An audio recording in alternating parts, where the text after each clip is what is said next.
ফের প্রকাশ্যে তৃণমূলের গোষ্ঠী কোন্দল। চাঞ্চল্য উত্তর 24 পরগনার শাসনে। প্রতিদিনের মতোই শনিবার রাতে দাঁতপুর অঞ্চলে তৃণমূলের কার্যালয়ে বেশ কয়েকজন কর্মীদের নিয়ে বসেছিলেন বারাসাত 2 নম্বর পঞ্চায়েত সমিতির প্রাক্তন সভাপতি ইফতেখার উদ্দিন। সেই সময় আচমকাই দাঁতপুর অঞ্চলের সভাপতি আমিনুল ইসলামের নেতৃত্বে বেশ কয়েকজন নব্য তৃণমূল কর্মী আচমকাই ইফতেখার উদ্দিনের উপর চড়াও হন। ইফতেখার উদ্দিনের সঙ্গে থাকা তৃণমূল কর্মীদের মারধর করা হয় বলেও অভিযোগ।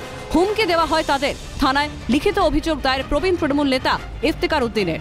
অন্যদিকে আমিনুল ইসলামের দাদা তথা সদ্য ঘোষিত বারাসাত 2 নম্বর ব্লকের তৃণমূলের সভাপতি মনিরুল ইসলামের পদ পাওয়া নিয়েও মুখ্যমন্ত্রীর হস্তক্ষেপের দাবি জানিয়েছেন তারা।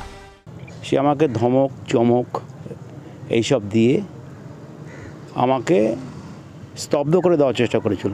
ওর সঙ্গে যে 15-20 জন ছেলে এসেছিল, আমার অফিসে যারা ছিল সেই সময় প্রত্যেককে শারীরিকভাবে আঘাত করে অফিস থেকে বের করে দেয়।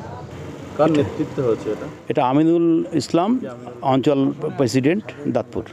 আমরা যারা এই প্যানেলের বিরুদ্ধে আছি, আমরা 7টা অঞ্চল আমাদের এই প্যানেলের বিরুদ্ধে, সুতরাং আমাদের লড়াই জারি থাকবে।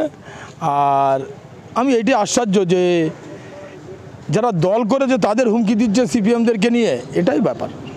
আমিনুল ইসলামের সঙ্গে সিপিএমের লোক রয়েছে, তারা মিলেই এই হামলা চালানো হয় বলে দাবি তৃণমূলের একাংশের। সব সিপিএমের মোস্ট ক্রিমিনাল করা এখন ওদের সঙ্গে ঘুরছে। আমাদের যত দূর যেতে হয় আমরা যাব।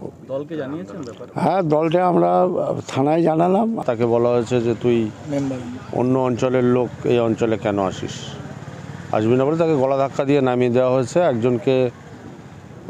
আরও একজনকে গলা ধাক্কা দিয়ে নামিয়ে দেওয়া হয়েছে। খারাপ ভাষায় কথা বলা হয়েছে ইফতেখার উদ্দিনের সঙ্গে। অভিযোগ অস্বীকার করে তৃণমূলকে পাল্টাতো সিপিএম নেতা। কিন্তু তৃণমূলের হয়ে সিপিএম এর কর্মীরা তৃণমূলের আর এক অপগোষ্ঠীকে মারবে, এইসব ভিতরটা অন্তত তৃণমূলের সিপিএম এর সমর্থন নেতৃত্বের হয়নি। ফলে যারা এই অভিযোগ করছে তারা পাগলের প্রলাপ বকছে। বছর ঘুরলেই বিধানসভা নির্বাচন, তার আগেই দলের অন্দরে একে অপরকে হুল ফোটাচ্ছে তৃণমূল। এর প্রভাব কি পড়বে ভোট বাক্সে? উত্তর দেবে সময়। উত্তর 24 পরগনা থেকে পঙ্কজ বিশ্বাসের রিপোর্ট, ক্যালকাটা নিউজ।